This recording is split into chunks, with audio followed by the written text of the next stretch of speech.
ಭಾರತ ಮತ್ತು ನ್ಯೂಜಿಲೆಂಡ್ ನಡುವೆ ಟಿ20 ವಿಶ್ವಕಪ್ ಫೈನಲ್. ಕಿವಿ ತಂಡದ ಫೈನಲ್ ಶಾಪಕ್ಕೆ ಬ್ರೇಕ್ ಹಾಕುತ್ತಾ ಭಾರತ ಅಥವಾ ಕಿವೀಸ್ ಮತ್ತೆ ನಮಗೆ ವಿಲನ್ ಆಗುತ್ತಾ?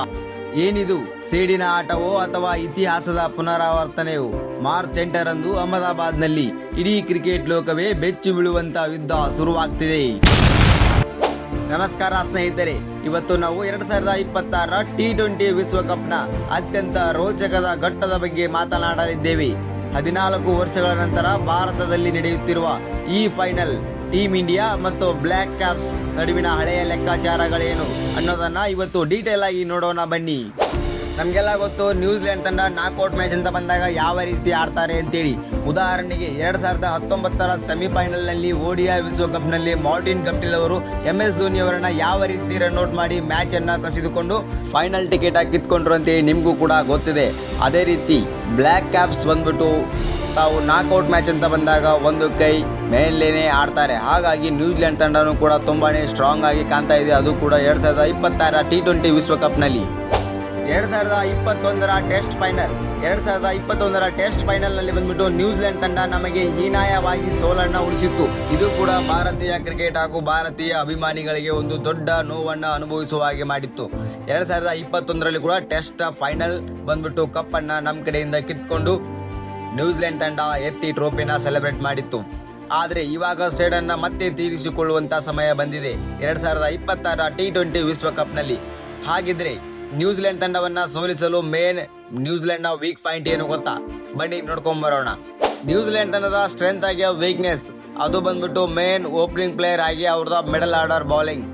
ನ್ಯೂಜಿಲೆಂಡ್ ತಂಡದ ಓಪನಿಂಗ್ ಬ್ಯಾಟ್ಸ್ಮನ್ ಆದಂತ ಫಿನ್ ಅಲೆನ್ ಹಾಗೆ ಅಂಡ್ ಟಿಮ್ ಸೈಪರ್ಟ್ ಅವರು ಬಂದ್ಬಿಟ್ಟು ಫಿನ್ ಅಲೆನ್ ಇವರಿಬ್ಬರು ಜೋಡಿ ಬಂದ್ಬಿಟ್ಟು ಟಿ20 ವರ್ಲ್ಡ್ ಕಪ್ ನಲ್ಲಿ ಕಮಾಲ್ ಮಾಡಿದೆ. ಸೌತ್ ಆಫ್ರಿಕಾದ ವಿರುದ್ಧವೂ ಕೂಡ ಅದೇ ತರದ ಬ್ಯಾಟಿಂಗ್ ಅನ್ನ ಮಾಡಿ ಸೌತ್ ಆಫ್ರಿಕಾವನ್ನ ಸೆಮಿಫೈನಲ್ ನಿಂದ ಆಚೆಗೆ ತಳ್ಳಲು ಇವರಿಬ್ಬರೇ ಸಾಕಾಗಿದ್ರು. ಇವರಿಬ್ರು ಕೂಡ ಸೌತ್ ಆಫ್ರಿಕನ್ನ ಮೇನ್ ಸ್ಟ್ರೆಂತ್ ಆಗಿದ್ದಾರೆ.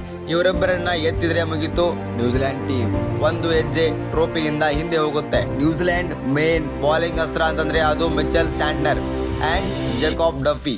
ಮಿಚೆಲ್ ಸ್ಯಾಂಟ್ನರ್ ಆಗಿ ಜೇಕಾಬ್ ಡಫಿ ಮೇನ್ ಬಂದ್ಬಿಟ್ಟು ಟೀಮ್ ಇಂಡಿಯಾಗೆ ಥ್ರೆಡ್ ಅನ್ನ ಎಸಗುವ ಚಾನ್ಸಸ್ ಜಾಸ್ತಿ ಇರುತ್ತೆ.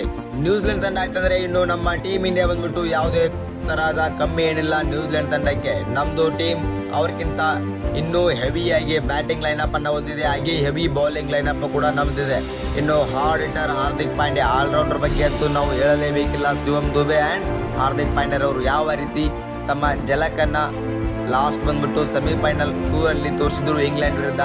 ಅದೇ ತರಹದ ಬ್ಯಾಟಿಂಗ್ ಬಂದ್ಬಿಟ್ಟು ಫೈನಲ್ ನಲ್ಲಿ ಮತ್ತೆ ರಿಪೀಟ್ ಆದ್ರೆ ನ್ಯೂಜಿಲೆಂಡ್ ಗತೆ ಫಿನಿಶ್ ಆಗೋದು ಗ್ಯಾರಂಟಿ. ಹಾಗೆ ನಮ್ಮ ಹಳೆಯ ಸೈಡ್ ಕೂಡ ಈ ಸರಿ ಸಮಾಪ್ತಿಯನ್ನ ಮಾಡಲೇಬೇಕು. ಟೀಮ್ ಇಂಡಿಯಾಗೆ ಒಂದು ಅಡ್ವಾಂಟೇಜ್ ಕೂಡ ಇದೆ, ಅದುವೇ ಹೋಮ್ ಅಡ್ವಾಂಟೇಜ್.